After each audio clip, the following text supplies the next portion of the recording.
Hello mga manay! Welcome sa ating kusina ngayong araw. Samahan niyo po ako dahil gagawa na po ako ng cake idea for upcoming Christmas at pang 2024 cake idea. Mini cake lang to mga manay. Bali ang size nito ay 5x3 tapos chocolate moist cake yung aking gamit.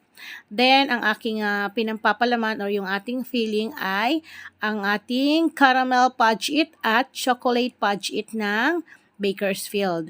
Then, itong aking pang frosting, yung ating icing, gamit natin, syempre, whipped pa rin ang sakalam.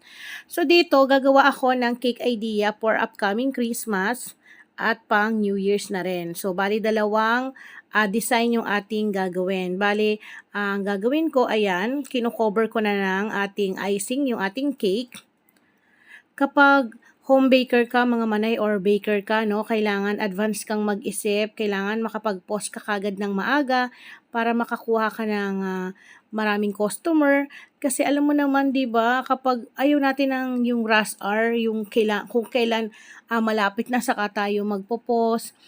Tapos, alam mo yung mahihirapan na tayo maghanap ng pang cake topper natin, pang design natin. So, etong idea na to, pwedeng makatulong sa inyo, lalo na sa mga home baker na gaya ko. Again, disclaimer mga manay ha, hindi ako professional baker ha. Ako po ay proud na home baker. So, eto nga, order ko online ng pang cake topper, pang Christmas. Then, eto yung aking gagamitin na tip.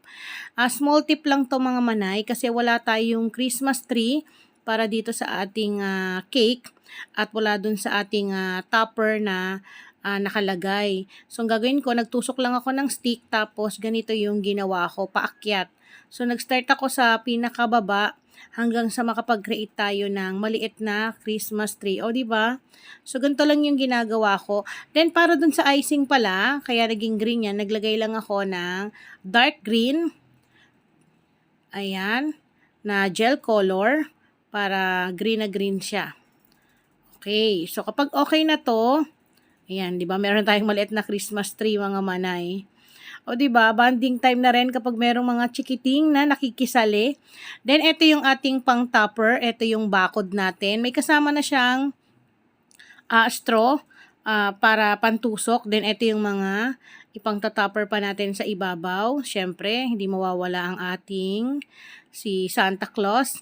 Then yung ating, ayan, sabi ng anak ko may trend-trend daw.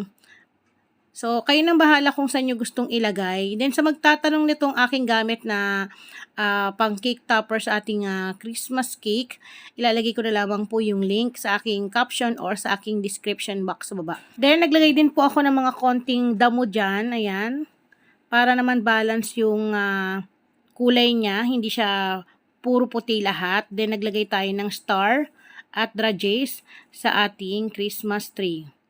O, di ba mga manay, ang cute kapag nasa mesa to, tapos Christmas party na or merong okasyon sa inyong bahay, napakagandang tignan, lalo na kung meron tayong mga kids, yung mga anak ko nga tuwang-tuwa sila, ang cute daw. Ang liit lang nito mga manay size nito is 5x3.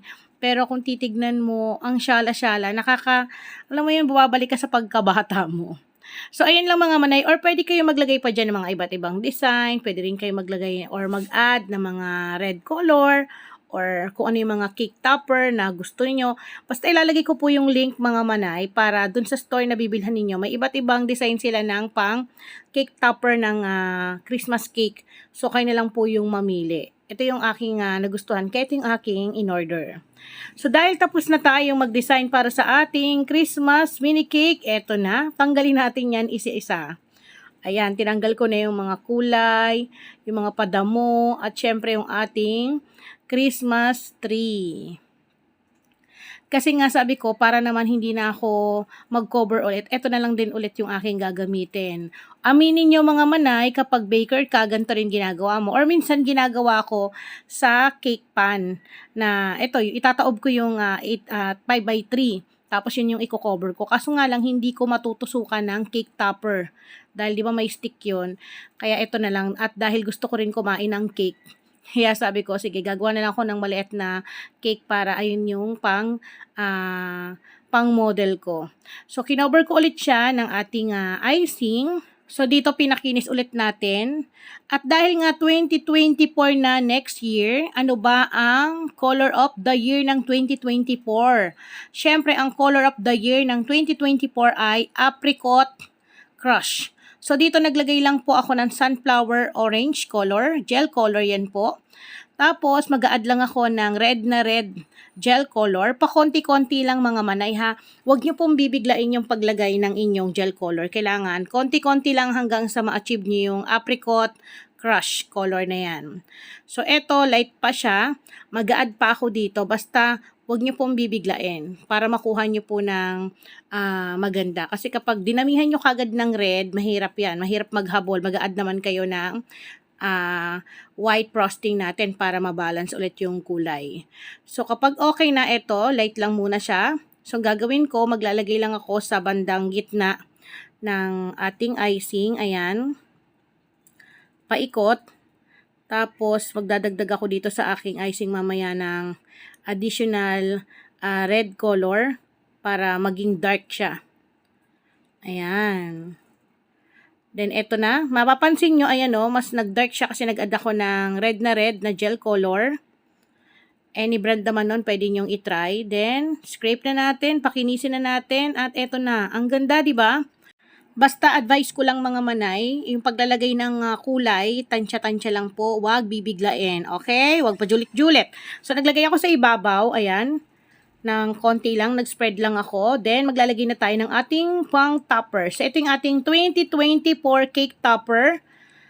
Ayan, ang ganda mga manay, di ba? Gold. Gold daw para daw pasok ang pera. Yan. Kasi swerte ang gold. So, nilagay ko siya sa bandang taas. Hindi ko siya sinagad dahil itong 2024 ay ilalagay ko sa baba. Then, yung ating, ayan, may paklak pa tayo and may pa-gift at may mga pa-star.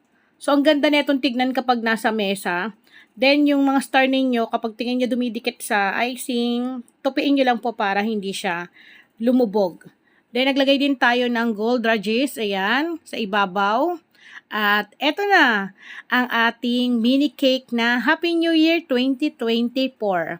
So, cake idea to mga manay ha, para po sa mga home baker at mga baker. Ayan, yung topper neto, yung link neto mga manay, ilalagay ko rin po sa aking description box para po makuha ninyo kung saan ako nag-order or sa caption. So, yan lang mga manay, di ba? 5x3 to pero napakagandang tignan. As in talagang ang cute. At alam naman natin mga manay, kapag handaan, di ba, hindi naman kailangan malaking cake yung nasa ibabaw ng ating mesa. Kahit ganito lang kaliit ay okay na para naman feel natin ang Welcome 2024. At ito na ang ating apricot crush na mini cake at sana po nakapagbigay ng dagdag idea sa inyo. Muli ako po ang inyong madiskarting nanay. Maraming salamat po sa inyong panonood at para din po sa aking mga ginamit sa ating cake gaya ng ating whipped paste, fudge it caramel, chocolate fudge it ng Bakersfield. Ilalagay ko po yung link ng store ng aking binilhan sa aking description box sa baba. Paalam!